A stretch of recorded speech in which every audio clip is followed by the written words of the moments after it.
When you think of a census, you probably just think of a list of names and numbers, right? Kind of dry. But what if I told you a census could actually tell a story? A story about divine order, purpose, and this really unique spiritual transaction. Well, that's exactly what we're going to do. We're diving into an ancient accounting from the Book of Numbers to see how it all unfolds. And this right here, this is the key to the whole thing. This one sentence kicks off a massive reorganization of an entire nation's sacred duties. It's a huge deal, so let's break down exactly what this means. Okay, so here's how we're going to walk through this. First, we'll get into the problem. There was a serious need for some assistance. Then we'll check out the really clever solution, this idea of a divine substitution. After that, we'll see how they actually put this plan into action with a census of the Levites. And to wrap it all up, we'll look at how they had to, well, balance the divine books. All right, let's start at the beginning, with the problem. See, in ancient Israel, being a priest wasn't just a job. Not at all. It was this exclusive and, honestly, an incredibly dangerous calling. So the entire spiritual life of the community revolved around the tabernacle, and only one single family, Aaron and his sons, were allowed to serve there. The rules were super strict, and for good reason. I mean, two of Aaron's own sons, Nadab and Abihu, died on the spot for not following protocol, for offering what's called unauthorized fire. This place was so holy that if anyone else even approached without permission, the consequence was death. The stakes were incredibly high. And this, as you can imagine, created a massive logistical problem. There's no way Aaron and his sons could handle all the work of the tabernacle by themselves. But here's the catch. In a place where one wrong move could literally kill you, who on earth could you possibly trust to help out? Okay, so the solution that comes up is, honestly, it's brilliant. And here's why. It doesn't just solve the priest's little staffing problem, it also solves another, much older theological issue at the very same time. It's a two-for-one deal. So here are the two big problems on the table. Problem one, the priests need help like yesterday. That's a practical issue.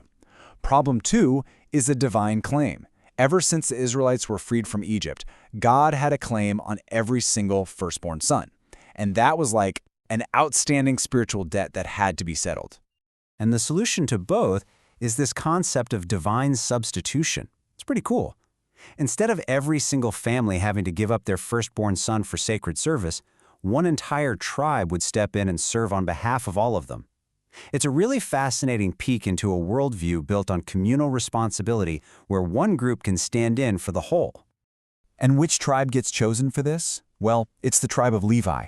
They're officially brought in to be the priest's assistants, and at the exact same moment, they become the living fulfillment of God's claim on the firstborn. See? Two problems, one very elegant solution. Okay, so you've got this plan. But how do you actually organize an entire tribe into a sacred workforce? Well, you start where a lot of big projects start, with a census. And the level of organization here is just, wow, it's incredible. The Levites are broken down into three main clans, Gershon, Kohath, and Merari. And each clan has a designated spot to camp around the tabernacle and a very specific job description. The Gershonites, they're in charge of all the fabrics, the tent, the coverings. The Merariites, they handle the heavy stuff, the structural frame, the posts, the bases. And then you have the Kohathites, who have maybe the most sensitive job of all. They're responsible for the sacred objects inside the sanctuary, like the ark itself. I mean, everyone has a place, and every single role matters.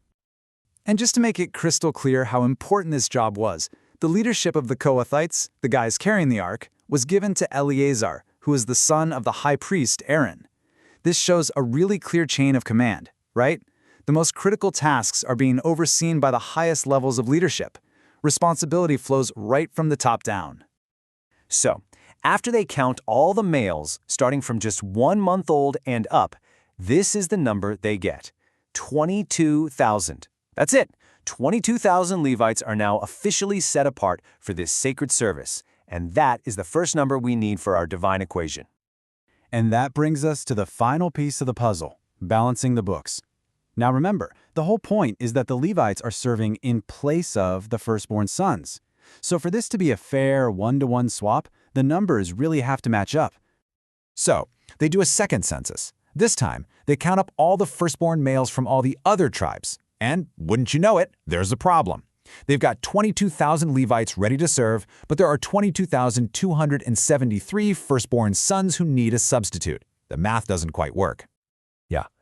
The books just don't balance. There's a surplus of 273 firstborn Israelites who don't have a Levite to stand in for them. So what do you do now? You can't just ignore a discrepancy like that, not when you're dealing with divine accounting. Since a direct person-for-person swap is impossible for those extras, they need a different kind of transaction to handle the leftovers. The concept they use is called redemption.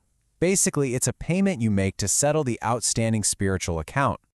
And the process is surprisingly straightforward. Step 1, you identify those 273 extra firstborns. Step 2, a fee of 5 silver shekels is collected for each one.